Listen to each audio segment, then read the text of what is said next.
Hello,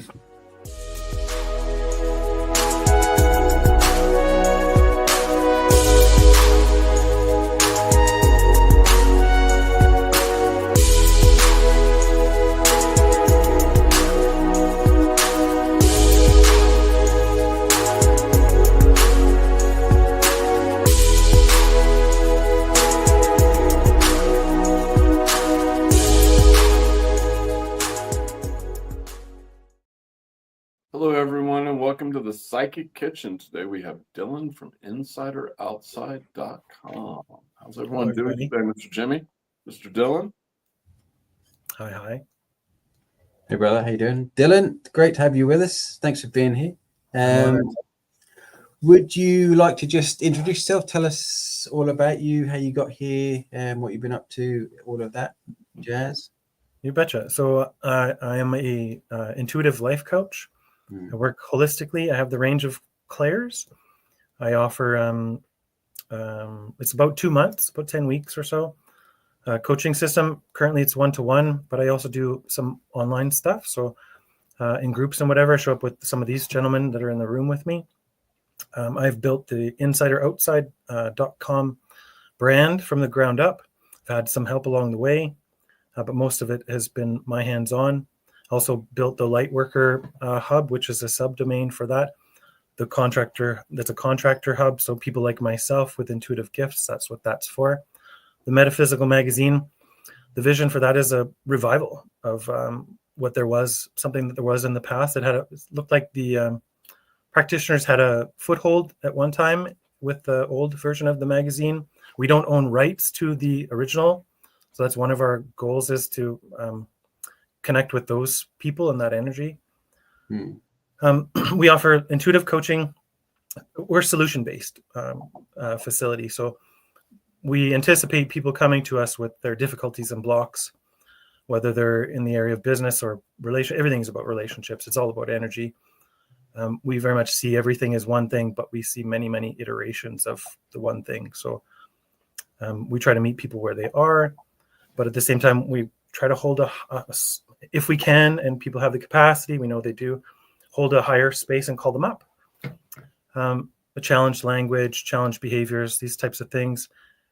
We work with ancient technology, ancient wisdom, call it, as well as a modern approach. So some psychology, some new age stuff. There's some Christian or biblical or whatever philosophy in there. There's Buddhist.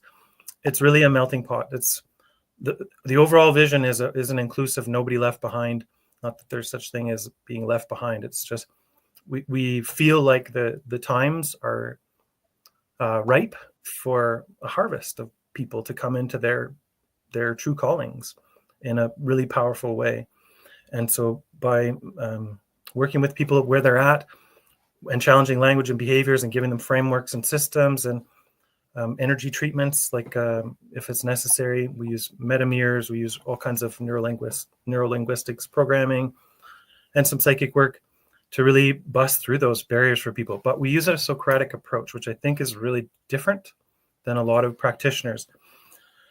You're going to hear me say a lot of statements probably in this podcast, offer a lot of statements, but when I work with people, they're offering me the statements and we're sort of re-asking questions for clarity.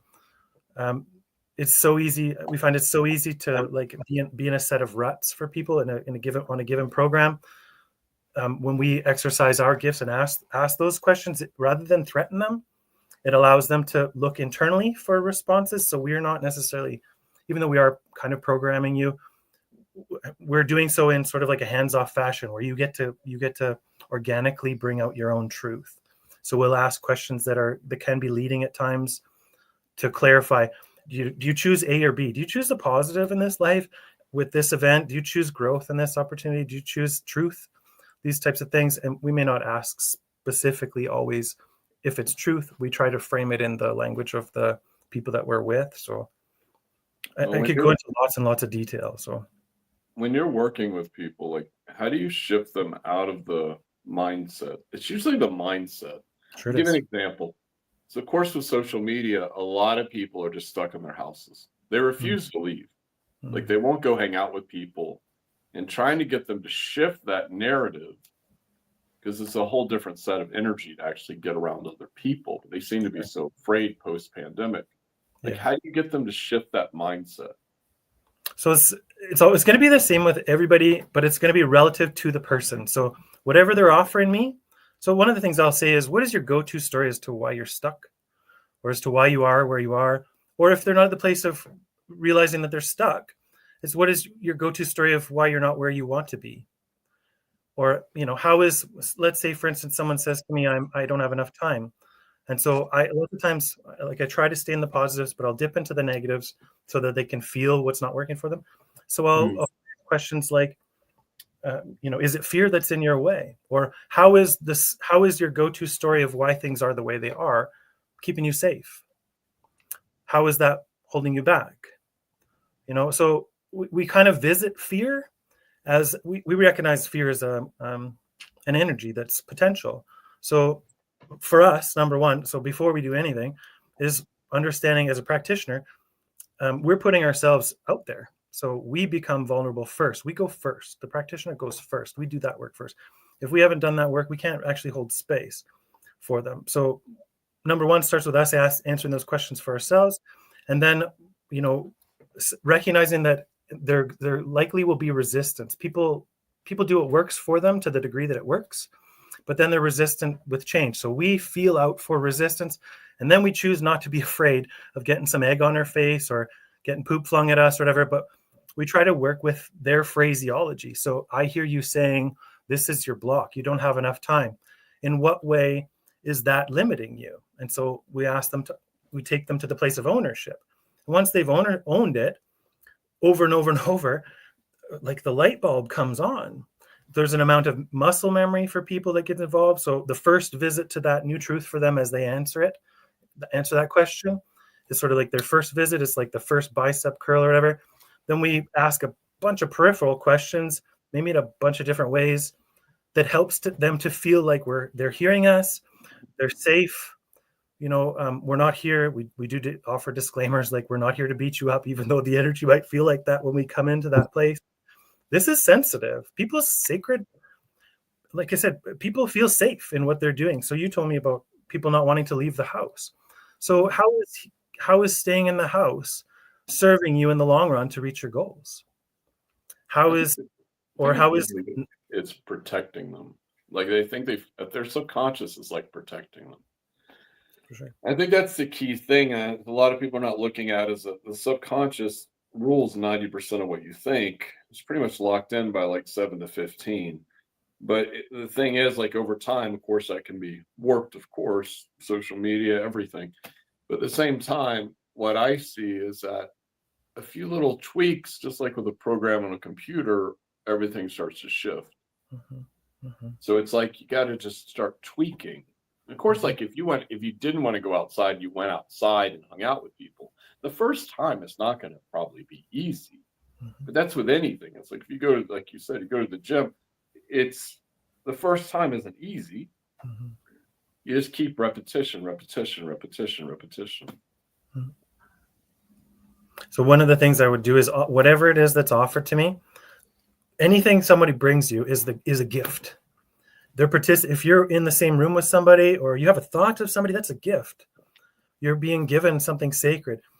How we approach that. So if, always watching for opportunity. So if we have a thought about a given person, say, and then they appear in our grid, the thought in and of itself is sort of like the initial, like the tinkling on the spider web or in the grid. But then when they appear, it's consensual. That's source, spirit, whatever you want to call them, their own autonomy. Whether they know it or not, they're subconsciously allowing. So that, to me, is my consent. That's my my inroad. So if they offer resistance, or whether they offer a positive thing, the first is to get clear about what they want. What do they actually? Do you want to stay stuck? Do you want to stay fearful? Do you want to stay in the house? If that's true, that's fine. That's theirs, and they're going to own that. But it doesn't mean I don't have any more questions. Whatever their response is, if their response, I want to stay in the house because, as soon as you hit the because, there's the reason. That's the reasoning mind. That's not subconscious. That's the physiology responding with the subconscious, but they're manifesting what they don't want out of there. So somewhere in that programming, it gets warbled. And so again, part of approaching it with them is, I'm not going to tell you what works for you, because who am I to know that? Even if I am a psychic, it's going to be resistant. If I give it to you as a form of a statement, it can come for a lot of people as judgment, even when they're asking for it, even when they ask outright, well, what do you see? And we offer what we see. And then for the practitioner, if we recognize that as judgment and, we feel wrong, our energy takes a dip and we move from that place of strength and being able to hold space for them to like down to wherever they're. And I know I try to, usually when I'm talking about this, it's not as easy to do the horizontals because we're all on the same level in our own way. It's just we're coming together in a really complex but lovely and simple jigsaw puzzle. The corner needs the centerpiece. The petal needs the thorn. The rounded corners. In many ways, the rounded corners are what today is all about. We want to seriously tell people that we're being transparent. We want to tell them exactly what we're doing, why we're doing it. But an easier way in is to get them to invite us. And so, when we ask a question, it evokes a response. And there's, like I said, there's NLP in there. So there's an obligatory dynamic that happens. Interesting, because I'm always interested in the root cause of things, and there may be multiple root causes, and you might find a cause, and then you need to go even deeper. But it's a layered thing. What would you say the root cause? Fear. But why do we have the fear? That's the thing. Where does that fear come from, and how did it manifest in the first place? And why is it? Fear is just a perspective. Fear is just our consciousness qualifying a situation. If we're fearful, it's to keep us safe. But once we, it's like anything. Again, back to that weight lift. Once we've lifted the first weight, we realize, and somebody teaches us, your muscle's going to rip, and there's going to be hypertrophy or whatever the word is, your muscles rip. There's going to be this when we make ourselves vulnerable and go, say we can relate through our own terminology of fear. But when we recognize that fear is actually just faith inverted or potential not tapped, or it's like if we were to draw, I love this analogy. You're going to Disneyland and the sign on the side of the road says Disneyland left. If we have if we have fear-based action or fear-based energy, we're going to read that sign as Disneyland's not there. My goal, my dream, something's not available to me. And that's an underlying root of like worthiness and, and that's what the root of fear is. So fear has a deeper level, a deeper underlying, but fear in and of itself is actually a pointer. It's actually this, if you want to take it like a little energy packet, it's a storage place for potential. So when we can ask the questions that help people to really understand, what do you mean by fear? What is fear? Is fear meant to keep you safe? Well, then is there another mechanism that you could still feel safe and go around that? So again, back to the trip to Disneyland. If we read it left, we're going to turn around and go home. Fear's going to win, or that potential, we're not going to access it. But when we read that sign, Disneyland left, and we're open, or we recognize, we choose with our consciousness, even just sometimes it's just grit. We've just learned something. I'm going to try this principle out. When we choose with our consciousness and we say, oh, fear or Disneyland left, and we turn left, we realize that we move from the highway to the secondary highway. The minute that we make that turn, the mind, like the shore, the waves on the shore want to come back. It wants to stay in the groove. So our very next job is to realize, oh, I made that adjustment. I made that left, but there's probably going to be another juncture here that's going to be resistant. It's going to want to show up as fear. But when I understand that the one I just didn't kill me, it gave me another opportunity, then there's another opportunity. Instead of qualifying that as fear or death or destruction or calamity or something, what I don't want, when we recognize previously I got a little bit more of what I want through that mechanism of fear, then my only job is to realize there's going to be just another mechanism that wants to show up as fear, but I get the privilege of requalifying that. Oh, that's that potential energy. So I get to actually take more steps and more and more streamlined approach to getting to Disneyland. And if you take that metaphor all the way, and you've ever gone to some of these places, it's a one-way road. This is like flow and the stream. Once we've made 3 or 4 of those lefts in a given direction, we've got law of momentum and all these pieces behind us. And fear now becomes more like faith, or like an empowerer instead of the block. So recognizing very much that fear is meant as a pointer. It's a landmark, and it's subjective. So our job is to, no matter what they offer us, we're to qualify whatever they're offering us as their truth at the moment. But it's up for grabs. If they're interacting with us as a practitioner, it's like I said, they want something, and if we can provide it, then that's our job. But the adage about giving a man a fish or a woman a fish versus teaching them how to fish. So where people get over fear is where they feel empowered. When we offer them statements, we're programming them externally. When they organically pull it out through our questions, they birthed that. That's their baby. You can't take that away from them. So when they see that over and over built, even in the very first opportunity, there's Thomas, you probably can see that, but their hearts open, they expand, their energy pokes out like a big star fruit in all these directions, like 3 meters, right? They literally feel it, and they go, wait a minute, there's something here, which bypasses the mind, which bypasses reason, and they actually start to move in harmony with their own selves. One thing I've been looking at, actually shown this in a vision. It's like a room, like bringing people into this. This is more like esoteric healing modality stuff, but bringing them into a room where there's drawers everywhere, and each drawer has something in it. Yeah. And then having them unpack that and clear that, which from a mental perspective gets them to the root cause, like Jimmy was asking. But it's like, because that's a question I have too. It's like, how do you get to the, and maybe you do that through hypnosis, I don't know, but you get to the root cause of what's causing the problem. There's always like something that started the whole process. Okay, so you're talking about the activator or the trigger. Yeah. Like even if it's in your childhood, something started all of it. You betcha. So the way that, so we'll call that, whatever that event was, there was a trauma or there was an outcome that wasn't favorable. The way that you got out of your center or the way that you got into your mess is also the way out. So whatever they offer as resistance is the very way that they're getting out. So offering it back to them in such a way, like I said, through questions, is this, like, say, for instance, I'm afraid of this. I don't have enough time. I'm blocked by, my employer or whatever it is. Well, the question would become, in what way is that keeping you safe? And then the next question would be, in what way is that holding you back? And in what way is that specific thought about being blocked also capable of taking you forward? So if it's fear, if they offer you a fear sandwich, you say, in what way is that fear sandwich capable of taking you forward? And rather than us doing their work and answering it with principles, precepts, and all that stuff, that's all in the external. That, as much as it's useful, it's just useful for pointing the direction until they've taken ownership for themselves. So offering them back the question, in what way is fear keeping you safe? And then in what way can fear empower you? Let's just say. And so, like, again, fear is it's a spectral approach. It's just a sign marker.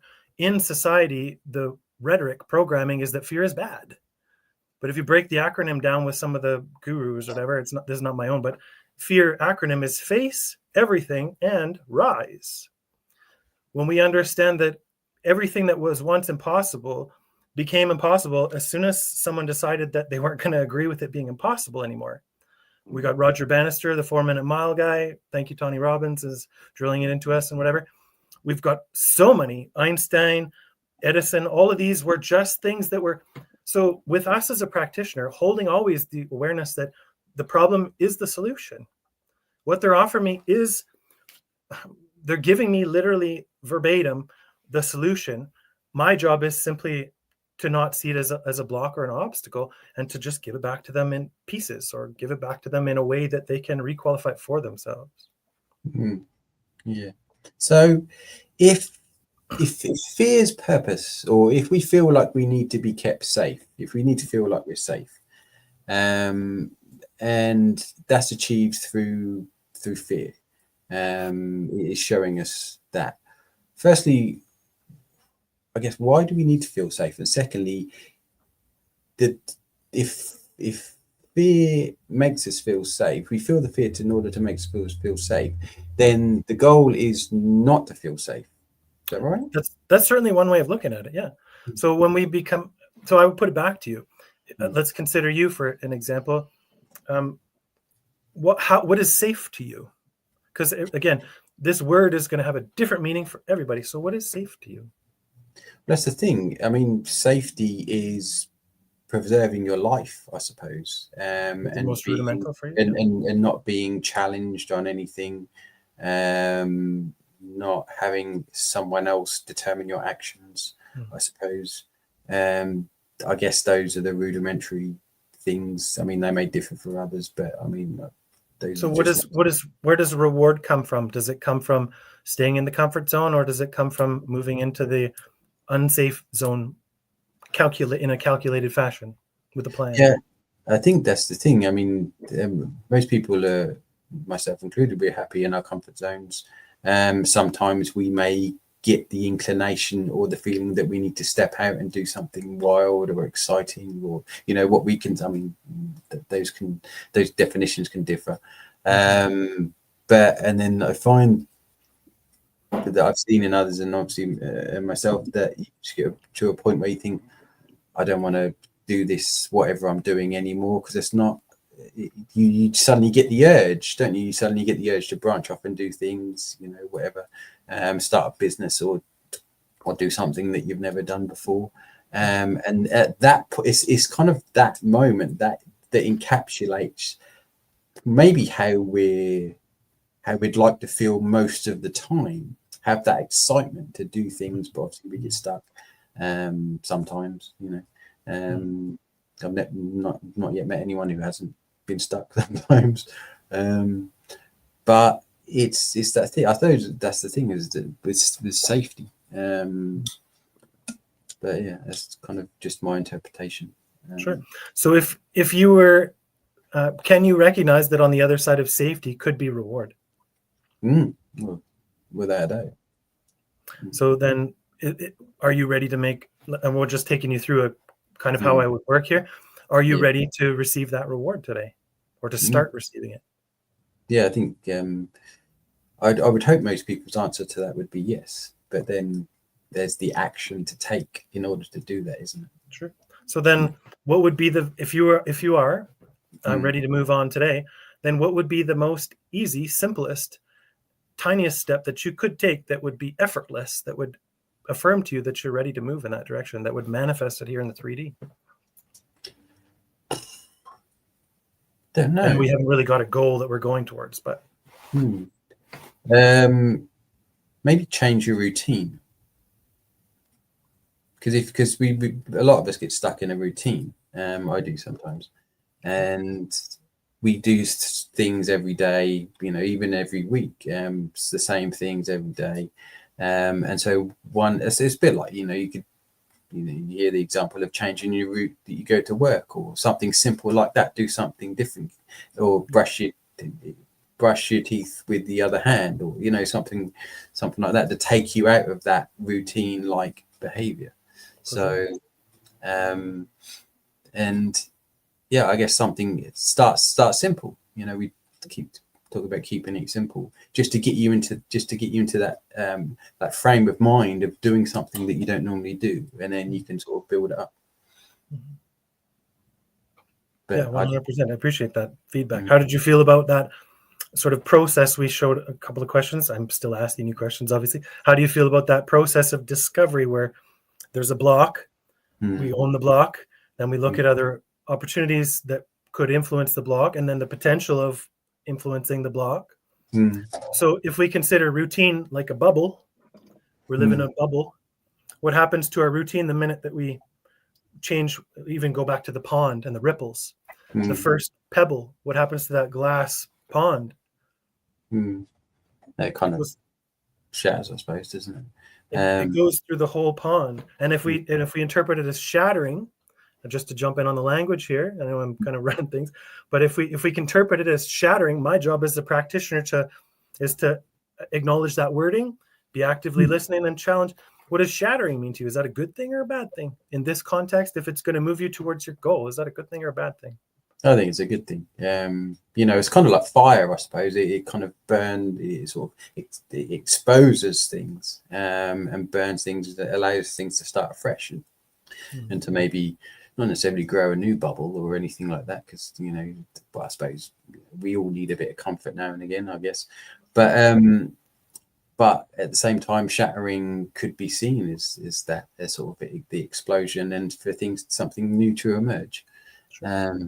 So we've got a comment. Monarch Amiga says maybe giving 30 minutes a day to whatever the project is for research and planning. It's another sort of suggestion.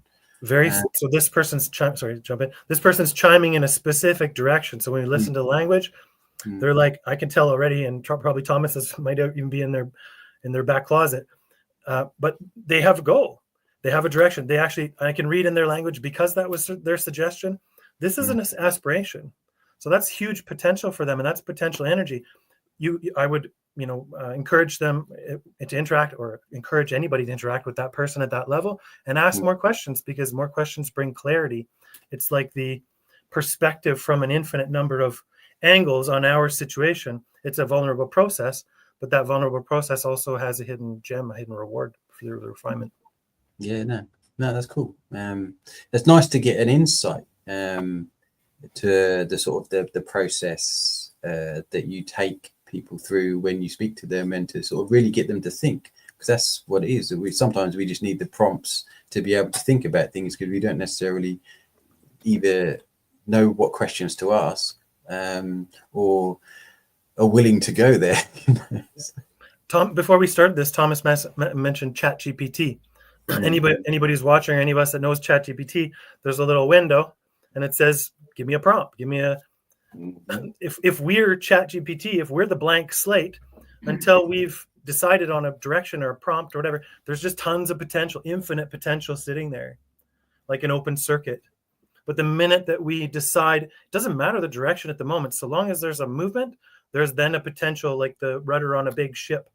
A tiny little rudder will steer that huge ship. So long as there's, we call it a cause and effect, a cause, there will be an effect. And from that place of movement, then we can steer. It's really hard to steer a big ship with a tiny little rudder in an ocean that's doing all this stuff. It's hard enough, but imagine it not moving. Then the waves are just hitting it at one side. So many people are on default, which is, like I said, societal programming. I think you mentioned, Thomas, from 0 to 7 or 11, depending on the philosophy or whatever teaching you got, depending on that. And then after that, it's like that neuroplasticity, or at least we're told from the higher ups that changes. I'm more of the mind that what's more changed is our relationship with fear and our commitment to being stuck. We have an agreement with comfort, which in a lot of ways is stuckness. If it's conditional love for ourselves, call it. It's conditional. I know I want something, but I'm not going to give it to me because I'm so comfortable here, and all that becomes more important than even that little stuff that's outside of my bubble. And I'm going to say, if I decide to make any changes, my bubble's going to pop and I'm going to lose. And we're programmed with fear. Everything from media to like the way most people do marketing, to our relationships, to our parents. Everything has come at us. If you don't do this, you're selfish. If you don't please me, you're selfish. Somewhere on the outside, everything has started dictating, instead of us being the creator, the center of the universe, everything outside of us. When we give that center to something else, we immediately fall into punishment, fear, regret, anxiety. We have no choice but to, because that's not actually ours. That was given to us from the external. We could never fully think about how the team you'd need to control the entire goings on the earth with 8 billion souls and all the animals. But when we can come to the place where everything is controlled externally by our internal environment, and that's just like a steady process of seeing what's in here, pulling it up, looking at it without judgment, or deciding to judge it and going, I want to take this. And then the caveat to that is wherever our attention goes, our energy flows. So if our habit and our programming from the external is to always visit things with the insurance mindset, or the prepare for the worst mindset, or get ready for disaster, or out there, change is bad, or you're not good enough the way you are, all the messages that we get from the external, the more we internalize those, we start to build agreements. And so we start to build a cage. We start to build, and I don't know how many energy practitioners I've heard talk about protection. When we move to, and I'm not going to knock anybody about protection. If that's where you're at, that's what you do. But recognize that that's just one stage, one process, and anything you put around you is going to keep stuff in and stuff out. So your love won't get out as easily, and the love coming in, and vice versa. Fear may not get out as easy, but fear may not get in. So when we just recognize that it's just the process, it's just a cyclical process. And when we choose to acknowledge that, and especially logging it, so write it down. I like to talk about writing my story on the hearts of others. So by doing my work internally, and then being sensitive and allowing myself to maybe, be picked on or judged or something on the exterior, and sharing that with somebody, I basically demonstrate a new option other than what we're continually given from the external. You must be this high to ride this ride. No, I'm going to build my own ride. Like I understand the principles of rides. Now I'm going to work with the principles. So so long as we're not taking away, and we never can, but so long as our motivation isn't that the answers are out there, that the answers always come from in here, and all of here is just a framework and the reflection, and it's which in a mirror that's opposite. It's literally backwards too. And that's why so many people feel resistant. So if I really want something and I feel like I can't get it, I'm actually the mechanism by which it's qualified that I can't access it. So, I'm the judge, jury, and executioner. If I choose to listen to a story that says I can't have it, whether it's coming from in here or outside, then I hold myself at bay from whatever it is. Yeah. And interesting you said about judgment, and viewing certain things from a place of non-judgment.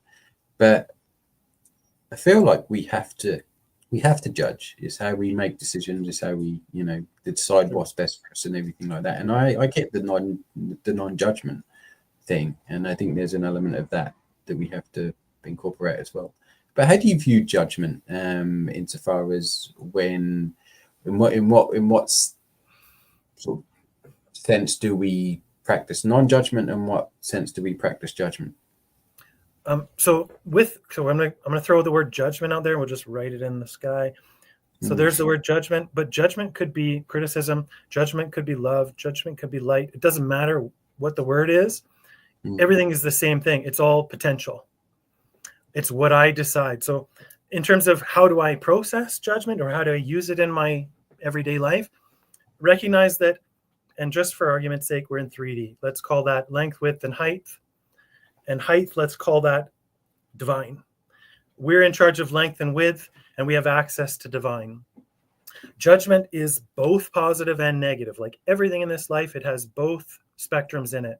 So in order for me to approach my life as a person who wants to have my own hands in my own clay, then I need to also take the responsibility of going, judgment in this moment is useful, but there's also a releasing process. I'm qualifying. I like, butter tarts over brownies, whatever. I don't know why those come in, but I like butter tarts over brownies. They're really close, but I judge one better than the other. And that's my personal perspective. There's going to be a bunch of elements to that. Well, if I like butter tarts more, probably my capacity to resist the temptation is going to be less, and so on. So I have my hands in my clay as to what I can indulge in. So I get to judge it, qualify it, participate. I get the whole process. But if in terms of non-judgment, if I go butter tart is to me as to brownie is to me, and I make them both equal for the sake of just letting things be currently, I can move into a place of non-judgment. I don't have to take action. I don't have to eat the brownie or not eat the brownie. I can just be in the place of observation, which frees in that spot, for at least for myself, I believe for everybody, but I'm not here to do it for everybody. But in that place, with no judgment, with no out and in, there's just potential again. And then everything becomes available again. It's not just those two options. While I'm focused on brownie and and butter tart, candy cane might show up or whatever, and there's another option here. So by the process of, I think, experiential, a combination of like knowledge that I was taught, and then making myself my own guinea pig or my own science experiment, which one gives me a result that I want, and also being real about what I'm learning in those situations. Do I learn in really, really easy situations, or when I eat, if I don't stop and deliberate before I eat the brownie or the butter tart or the candy cane, and I acknowledge that I've already had 20 brownies, if I don't stop at some point, then what I'm choosing can harm me, and I lose control of that. But again, always coming back to realizing that I am the center of this universe. I am the I am the creator of it all. Mm. Does this answer the question for judgment? Yes, I think so. And just wondering, because I saw someone, I can't remember what his name was, but I saw a clip of someone who defined suffering. And I was just, he basically said that suffering it was something to do with, I'm just paraphrasing, that is the lack of desire. Because when we desire something, when we get it, the suffering sort of momentarily ceases, but then we want something else. It almost immediately begins again. Yeah. As soon as we achieve it. And so I realized there were other forms. There's a physical, mental, there's different, psychological, etc. But what's your sort of definition? How would you define suffering on either sort of context? Yeah. So again, suffering is an opportunity. So if I qualify suffering as a bad thing, I'm going to have bad feelings. I may have a headache. I'll have resistant energy. I have something before me that I'm choosing to qualify as something that's not going to serve me. So suffering becomes just another opportunity. Now it's easy to say that. Okay, it's super easy to say that. And this is the dynamic of energy work, and I believe what we're called to do on the earth here, all of us, everybody at every capacity, but is to recognize that we're all sort of in this potential process of growth. It's a spectrum. Suffering is it's a word. It's got letters. It's got characters. If we did the history on it, it'd probably be tied to some Latin something, each character and all that jazz. We could do that, and that's super intellectual, and it's a good way to go about exploring stuff. Or I can just go, hey, that's just that word suffering. That's Disneyland left. How am I going to choose to interpret that in my favor or not in my favor? And if suffering is something you want to do, like I don't know what else to say, but I know people that choose suffering regularly, and that's the MO. The hard way is the only way, or the harder it is, the better, and all that. And I admire those people because they seem to have a capacity of grit and a depth and a well. That's an internal system. It's an internal system that works. So suffering is a tool. And I suppose that there's a comfort. Some people find a comfort in suffering because that's all they know, isn't it? I suppose that's their comfort zone, is being in that state. True story. And that's sometimes when we see people suffering and they're choosing that, it's sometimes hard for us to understand. But then you think, well, it's their life. That's what they choose. If they want to get out of it, they can. Because I feel like we can do anything that we want to do. It's just having sort of the I don't know, the inclination and the attitude to do it. I suppose that wanting to do it enough. I suppose it's got. I heard someone say ages ago that we're never too busy. It's just a question of priorities. Sure. Allocation of resources. Yeah. And so saying that we're too busy for something is just an excuse, where the real meaning is that we just prefer to do this over that. And I kind of quite like, I thought, that makes a lot of sense. When we look from the outside at other people's situations, my challenge for any practitioner will be, what value are you practitioner, as a person of our niche or of our profession, what value are you getting out of recognizing someone is suffering? Wouldn't it be more useful to recognize that God is in them, or divine is in them, and they're they're enough to do it. The minute that they approach us or enter into our grid and we start qualifying it as suffering, that could just be their process. And maybe they don't see it as suffering, all that. So it sets up this power dynamic or that doesn't need to exist. And we effectively tie our hands to be able to assist them, because the energy of suffering is what we would come with at them. So again, where energy goes, attention flows. If I look over and I see, now we're going to do the baby. They brought me a choking baby. So the choking baby is suffering. Okay, that this is relative to context, is why we've been given a brain in this whole experience. When we see the face turning blue, it means act, or before turning blue or whatever, it means act. And because it's in our grid, that's consent.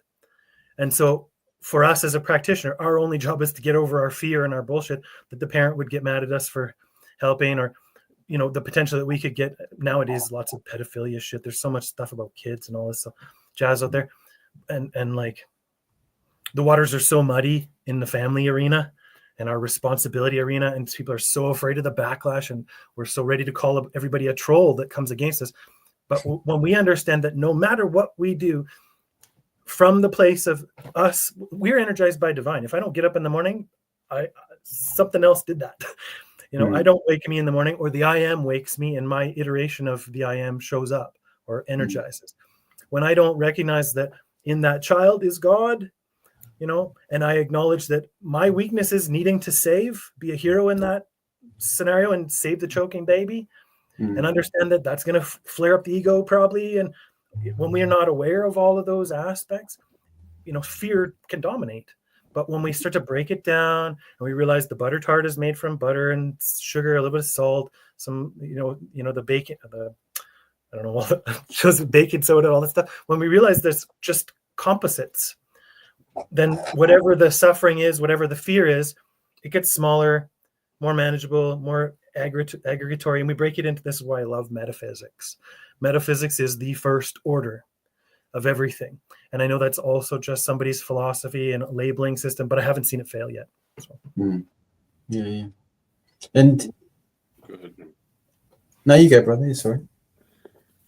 Yeah, so that's a weird question that just came up. How do you feel like all these people are having anxiety right now? Yeah. And obviously some of that's caused by social media, other factors. And then we have the roles of medication. I think in the older days, we would have used other practices to balance those things. Like, what are your thoughts on that? What I'm hearing is a question from you about that is, what's going on with this whole dynamic? Why is it like this? Again, so that's tied to the programming. And again, we're autonomous and we can choose, but there's a lot of external programming. So consider ourselves as a computer. What goes in is most likely going to come out. Unless we get quiet and we start deciding what's going to come out, by law of default, it's going to come in. So most of society has been programmed to fear, and they need permission from the exterior to be this way or to be that way. And they need excuses for why they are the way they are.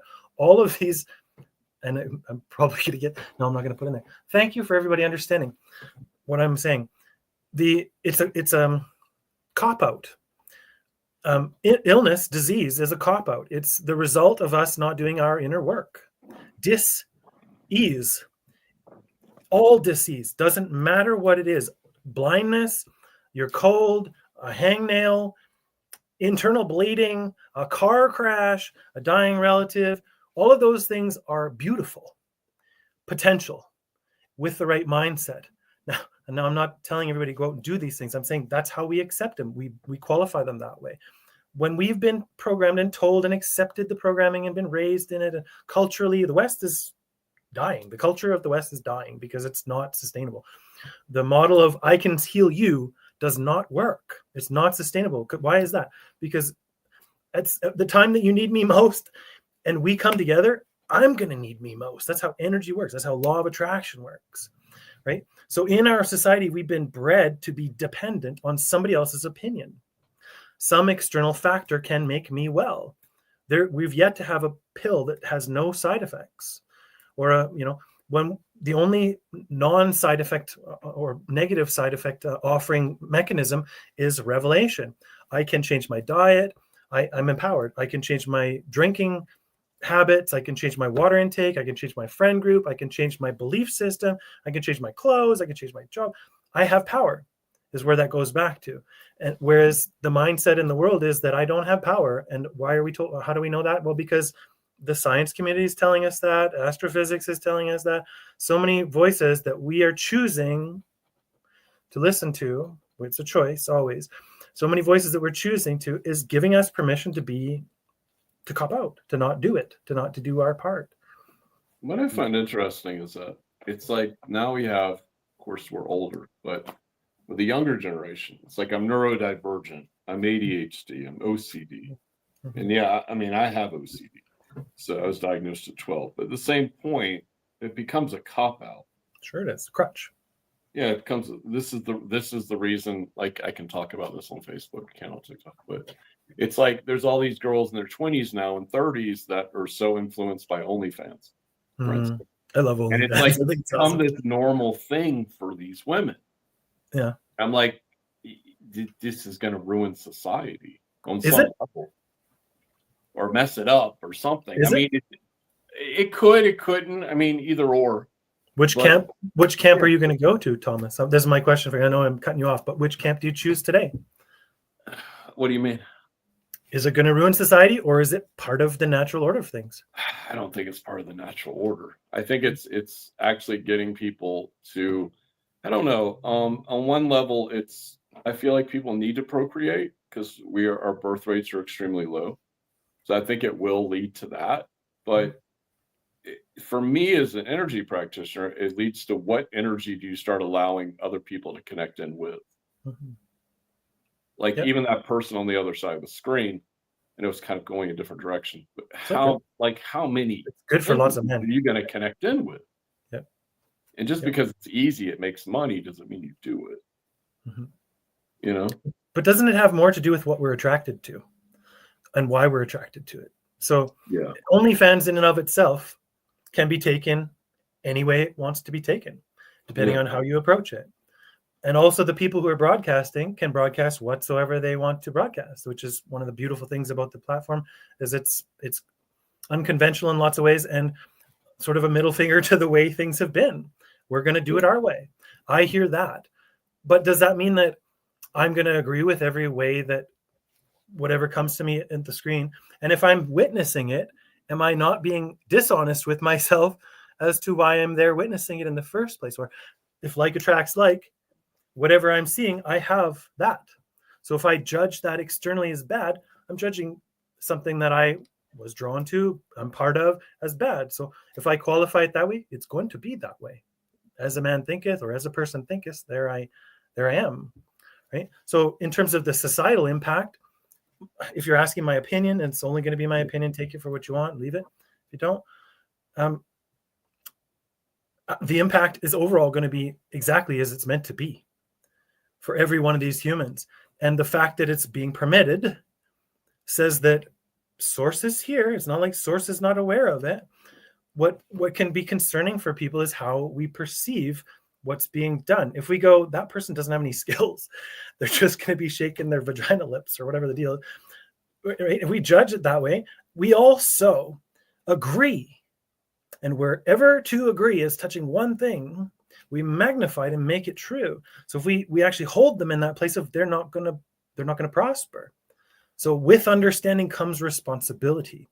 That takes us back to judgment. If we judge it as not favorable, so be it. I think my only concern is about society. When it comes down to dating relationships, not society watching it or anything like that, but when it comes down to interpersonal relationships, when it comes down to dating or marriage or all these things, like it's become so much more acceptable to act certain ways, to be certain ways. And I feel what I see is a huge disconnect from females from men and from men from women. And I know that social media plays a huge role in that because you have these people over here are saying this, and these people over here are saying this. It's the problem with social media. It gives everyone a platform. It doesn't matter if you're an expert or not an expert or what even deems an expert, but everyone has a viewpoint. And based on their own trauma, they have their own viewpoints. And then I guess my fear here is that there is so many people listening to that person because they resonate with them. But what I've seen, at least with social media, are people starting cults. And in those cults, you make them believe anything. It's so easy to subconsciously rewire someone if you let them in. And even to make them feel like they belong, and then all of a sudden they're let in. Like if you give someone permission into your energy, that's a whole different ballgame. Like you can keep them out easy. But if you let them in and you start accepting those ideas, and it's like they talk about cults, but I'm looking at social media and I'm seeing cult, just all over the place. So if you see it and it's a reflection of you, whose is it? I mean, I don't think it's me. I'm saying we're looking from the inside out, and you're qualifying it as a cult. Who's qualifying it as a cult? Well, I see it because the people come to me and they're so brainwashed sometimes. And they're like, I need to be disconnected from this energy. So I have to disconnect them.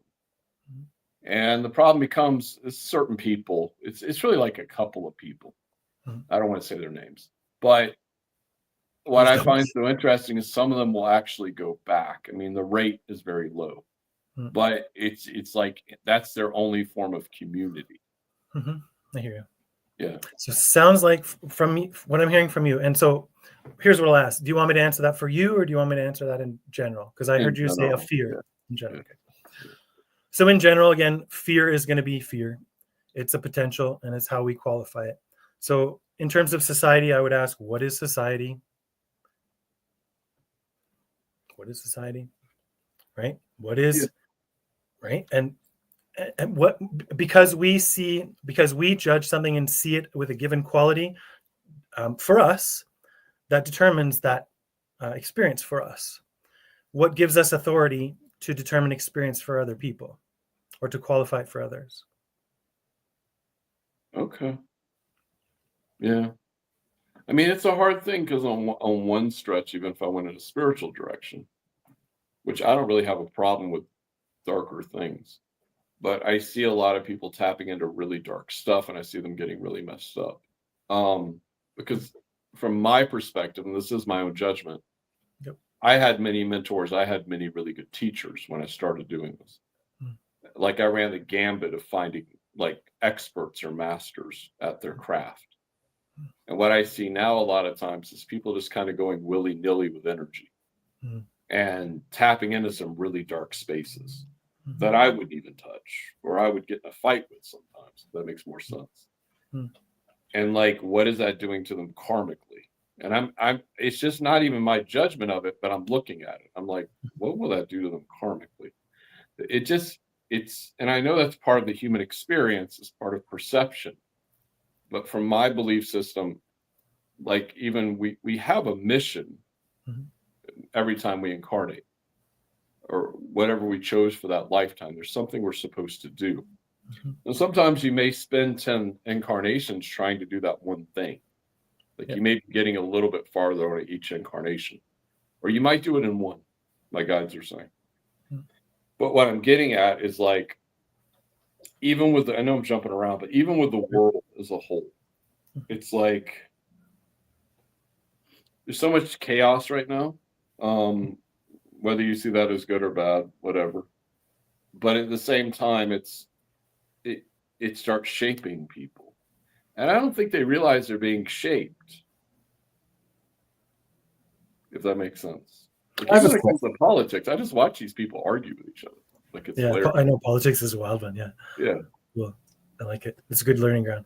You had something to say, Jimmy? I'm sorry. Did you have a question there, or it sounded I had a question for Thomas, actually. Yeah. Why are you worried what it's going to do to people karmically? Good question. I think the key is I've lived so many lifetimes where I've been extremely dark and extremely light. And I've seen the downfall of civilizations like Atlantis. Hmm. And the thing is that certain things could have been tweaked to stop things from happening. That's my fear.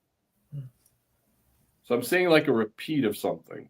I can feel it intuitively, is what I'm getting at. Mhm.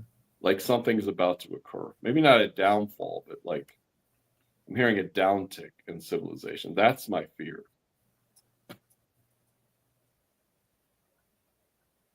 You make of that, Dylan?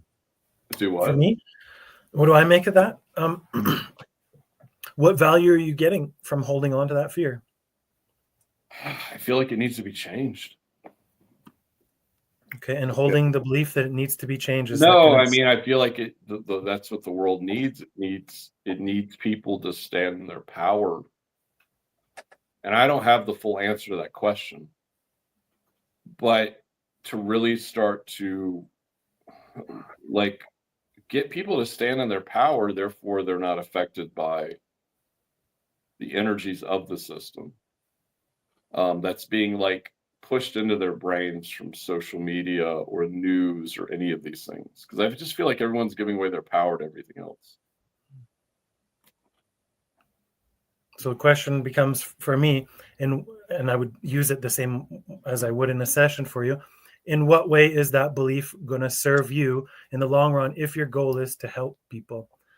If you're currently qualifying, let's go this way. If source is in everything all the time, and source can be likened to light, what happens when you have the tiniest little light in a dark room?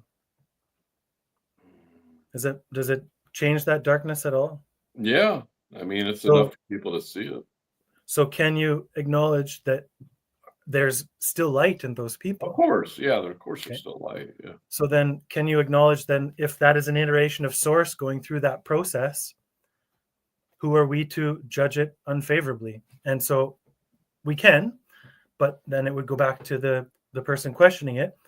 How is this going to serve me long term to be able to help them by holding them in a place of what they're doing is wrong or something's wrong with this? Is the energy of wrongness creative energy, or is the energy of creation and rightness or release or non-judgment acknowledging that source is in that situation? Source is capable in every situation. Isn't that true? Sources connected to everything. Source is in everything. Yeah. So if you're holding on to fear, what does that do to if you hold fear and hold that picture externally? Are you projecting love and whatever out in that direction if it's a fear, or are you projecting fear in that direction? Yeah. Okay. Yeah, I don't know. And it's never a criticism, it's only an awareness. And then it's back to, I'm not here to tell you, I just ask the questions, because all I'll have will be opinions. It's going to have Dylan fingerprints on it, right? So unless I ask you the question and you decide for yourself, you can choose to hold on to fear, hold on to that perspective, hold on to that. And if it's serving you, you're going to keep doing that if you believe it's serving you. But if you believe that you can influence, if we believe that by us becoming more faithful, more light, less fear, all that stuff, if us becoming is what empowers others and holds the space, if we're holding the vibration of source, I know you got this. From where I'm looking, maybe it doesn't look like something I would choose or I would condone, or this society that I'm seeing isn't working, but source, I know you're there. So what value am I getting from attempting to hold on to or to qualify or to influence it based on it being not okay? Okay. Which one frees you? Yeah, it depends. I don't know. I mean, it's like saying if someone has a net, because I see these things and some of my friends do. It's like saying if someone comes to me and they have a entity on them, by removing said entity, they're free. I mean, they usually come to me for that. I'm not going to them. And I have to look at if it's a psychological or an actual energy issue or entity issue. But at the same time, it's like I know in even some situations, and it depends on if someone calls that in or not, but those things can serve as a lesson. It's what do you learn from that? Right. But sometimes they can't get rid of it. I've seen people like thrown all over the place and moved and doors opening and all kinds of crazy stuff.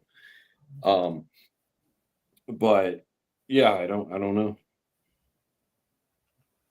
So if I were to just jump in here as the coach and to move this energy along, looking at it as something that is capable of throwing people all around and taking them through stuff that you wouldn't choose for yourself. Do you have a choice to look at that or not? Do I or do they? Do you or do they? Doesn't matter. I mean, it's more their experience of the one coming to me for help. Yeah, but normally it's that they can't get rid of it. I hear you. And so in holding, and I'm going to jump in again. When we use language like can't, and we qualify them not capable, in that moment, are we remembering that source is in them and always yeah. I can? mean, a lot of times they release it themselves. I just have to kind of move them into that energy to do it. Yeah, I get what you're saying. Does this answer the question? Yeah. Cool. Thank you. It's a beautiful question, and it's super vulnerable, and I super appreciate that.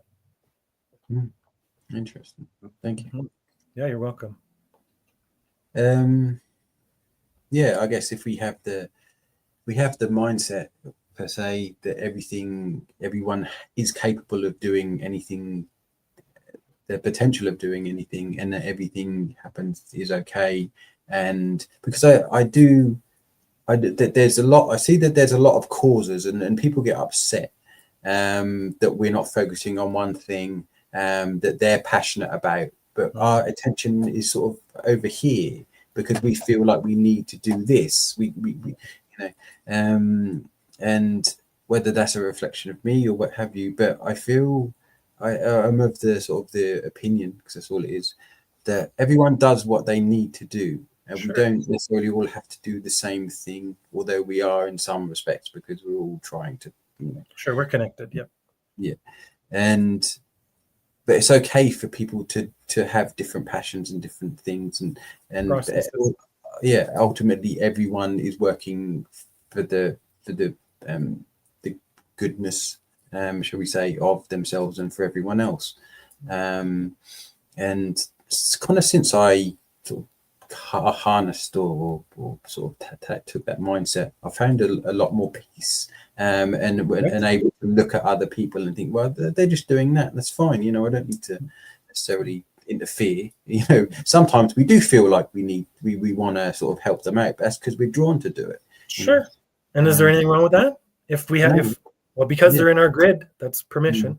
Yeah. Right? Like attracts like. But there's nothing wrong with also, and I recently had somebody come to me and they were talking about reprimanding a child in the mall or whatever, or the child's acting out. Do I interact or don't I interact? Well, what do you decide?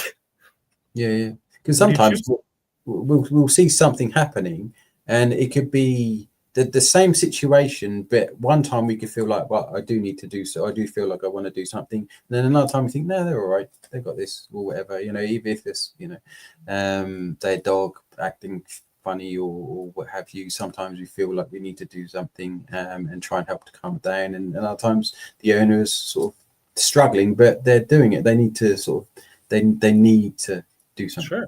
They got to work that process out for themselves. Yeah, it's funny that I've noticed that where with same situation happens on multiple occasions. Sometimes we think, no, I feel like I want to do something, and sometimes we don't. It's an interesting. It sort of helps us. I find that it helps us tune in and recognize our intuition and to trust that as well. Like whether we feel like we want to sort of get involved. How do you decide? I'm going to ask you personally. How do you decide whether you're going to get involved or not? It's just a feeling at the time. That's all it is. It's not easy to explain. I'm sure everyone can you can relate to that. How there's not a sort of an equation that you calculate or anything like that. It's just a feeling inside you. So what is feeling? Is it just emotion? I don't necessarily. Sometimes it's emotion. I suppose it is.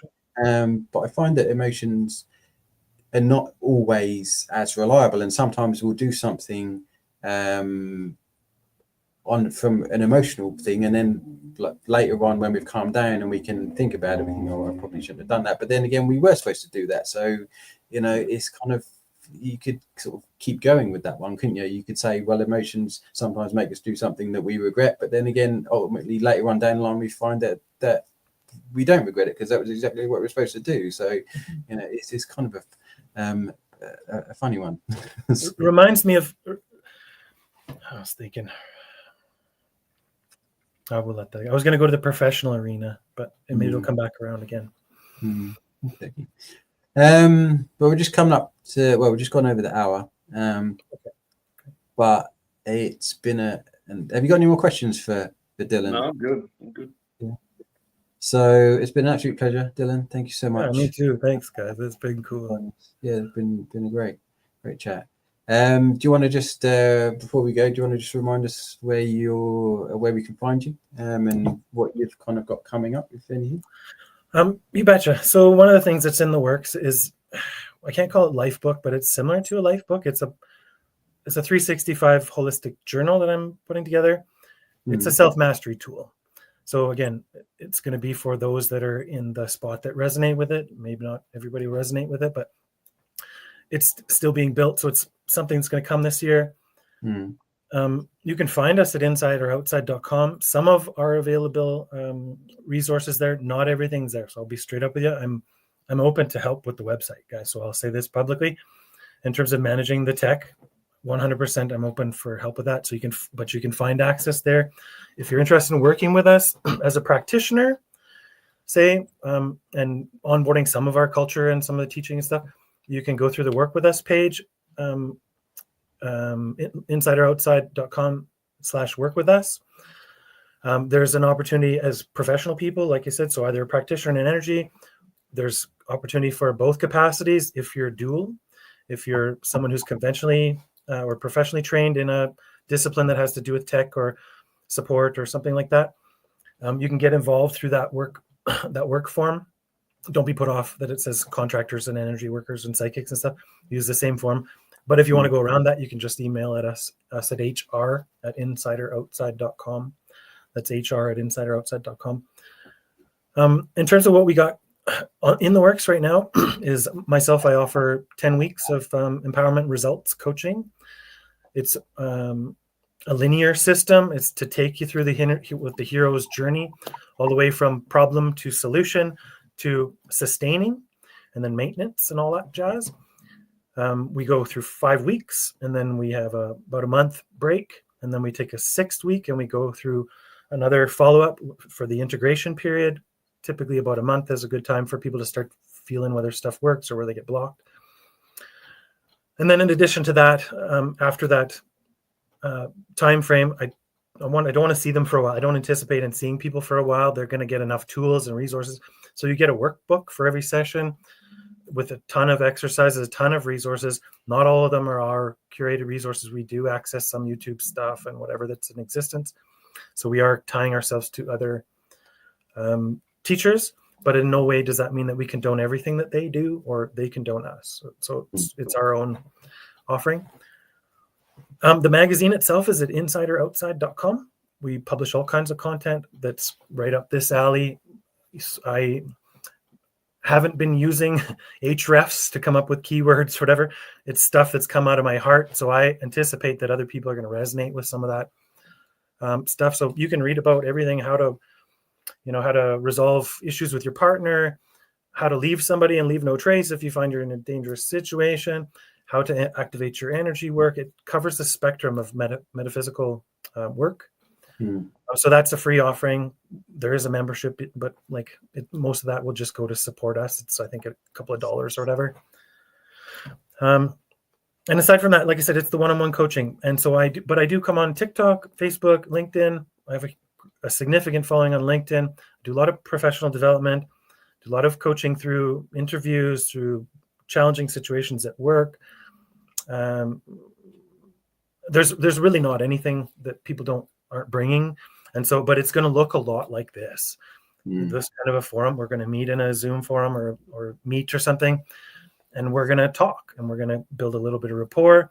We're going to suss out where the energy goes funky or whatever, get stuck, and we'll walk you through that. So there's probably tons more like I could say or whatever. And I'm one of those people that just seems to have an endless amount of things to say. So I appreciate this time, and I realize that we're over time. So thank you so much, guys. No, you're welcome, bro.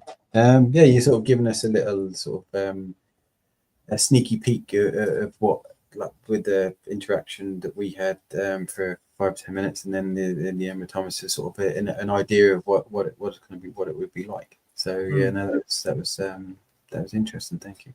You can reach us on Facebook, LinkedIn, Instagram. We don't do a lot of Twitter, but my guys are actually saying, Dylan, you need to be dropping these things on Twitter. So you can find us anywhere there. You can find us in any of the groups. There's got tons of groups on Facebook, everything from like, what do you call it? Exposure therapy. I think Thomas, you and I would be awesome in that room, where we actually go into an environment where it's not conducive to like happy, fluffy unicorn shit. There's no holds barred. And our whole point of going in there is to be involved with energy that normally would knock us off our game. And instead, we're going to develop tools.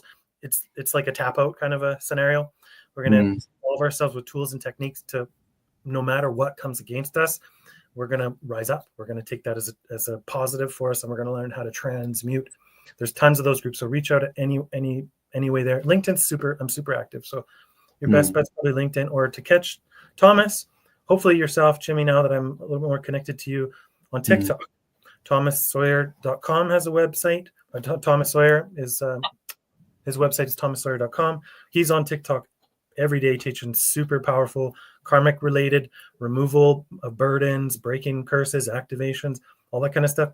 So you find us on TikToks and join the conversation. I thrive personally. And as I thrive, you thrive. I thrive personally from these questions and interactions, and I'm available 24/7 by email. Or if you have an emergency situation, if you have made initial email contact, I'll give you my personal cell phone. You can reach me in text 24 hours a day, and we'll get you through like that. Awesome. Excellent. Thomas, you got anything coming up this weekend, brother? Yeah, I've got an angelic healing class this Sunday at 6 p.m. Eastern on the website. What about you, Jimmy? You got anything coming up?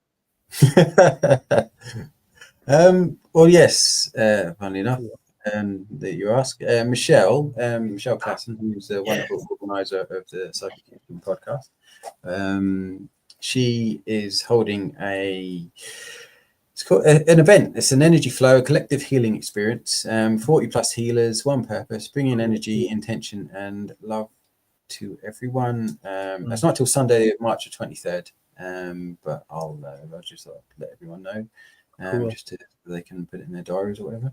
So yeah, that should be fun. Michelle's is Soul Treats. Soul Treats. Yes. That's soultreats.ca. Yep.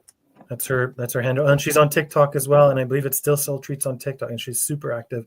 And oh my gosh, just, you think I'm one of those people that talks a lot? You're just going to go into her room and receive.